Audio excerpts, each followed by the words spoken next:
In 2003, the launch of NASA's Spitzer Space Telescope began a mission designed to last at least 2.5 years. 13 years later, Spitzer has operated far beyond the scope of the original mission. Spitzer's infrared vision has revealed the universe in new ways, from mapping extrasolar planet temperatures to discovering a ring around Saturn hundreds of times larger than any previously known. Spitzer has also discovered tiny buckyball molecules in space and produced a 360-degree infrared panorama of the Milky Way. Over time, Spitzer has been able to last longer and do more than expected, thanks to changes in spacecraft operations and engineering. Increased pointing precision has expanded Spitzer's ability to study and characterize planets outside our solar system. Working together, Spitzer and the Hubble Space Telescope have discovered some of the most distant galaxies known.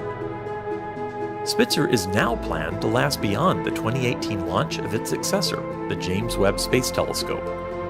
Already more than 130 million miles away, Spitzer faces increasing challenges communicating with Earth, requiring engineers to override some autonomous safety systems.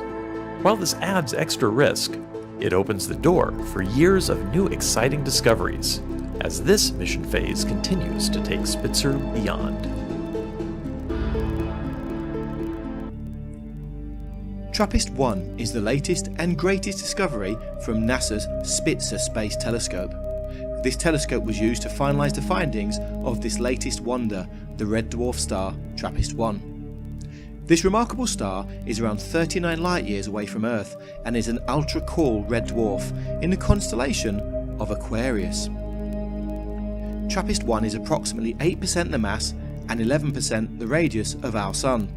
It has a temperature of 2,550 Kelvin and is around 500 million years old. Our Sun is about 4.6 billion years old, and this has a temperature of 5,778 Kelvin, over twice as hot. Owing to its low luminosity, the star has the ability to live for up to 4 to 5 trillion years, meaning that TRAPPIST-1 should remain when the universe is much older than it is now. This red dwarf has 7 planets, 3 of which are capable of sustaining water and, with that, possibly life. The daylight will be much darker than ours, and, at best, like dusk, so perhaps life there has an alternative to eyes as we know them.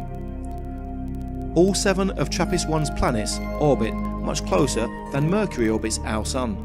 The planets should appear in each other's skies, in some cases appearing several times larger than the Moon from Earth. This will be a wondrous sight to behold. They orbit the red dwarf far quicker than Earth orbits our Sun. A year on the closest planet passes in the same time as only 1.5 Earth days, while the 6th planet's year passes in only 12.3 days. The 7th planet's year has not yet had data finalised. Tidally locked planets likely have very large changes in temperature between their permanently lit day sides and their permanently lit night sides. Because of this, strong winds are probably circling the planets. The best places for life will be close to the mild twilight regions between the 2 sides. Another consideration is that the red dwarf stars are subject to frequent intense flares, which may have stripped away the atmospheres of the planets.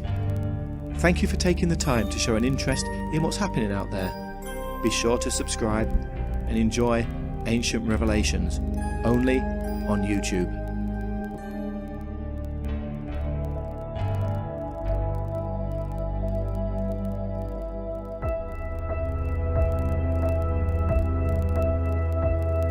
The big news is that around a very nearby, cold, small star, we found 7 rocky, Earth-sized planets, all of which could potentially have liquid water.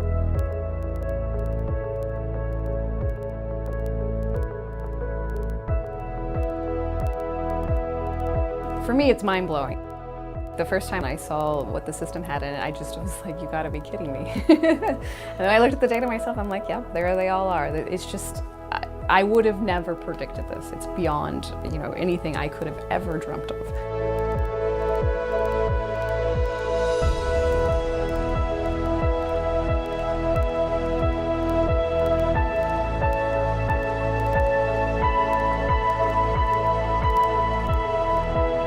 felt super excited, amazed by the existence. The very existence of the system was kind of shock.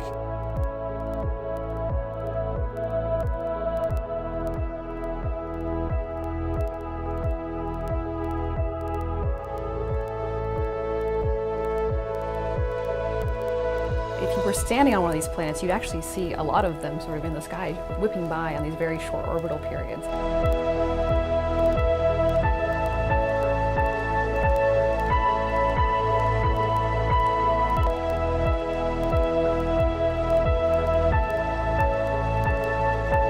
It is an excellent, fantastic discovery.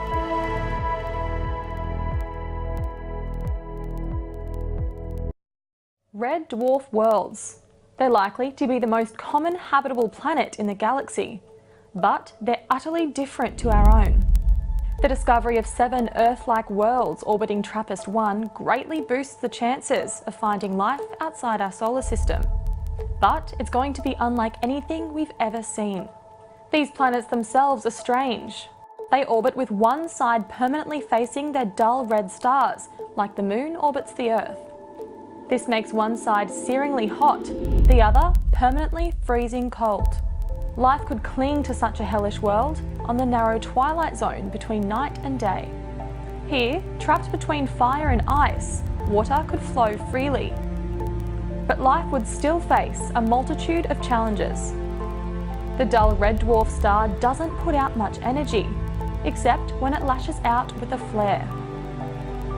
As any life-giving planet would have to orbit close to offer liquid water, this would put it within reach of regular irradiating blasts. Ultimately, the existence of life would come down to 2 things: the existence of clouds and oceans. These could distribute heat, greatly extending the temperate band suitable for life. But it would be a windy world, possibly with a globe-spanning hurricane with its eye eternally peering at its suspended red star. All this produces a climate and environment unlike anything we've ever seen. And this would shape life in unexpected ways.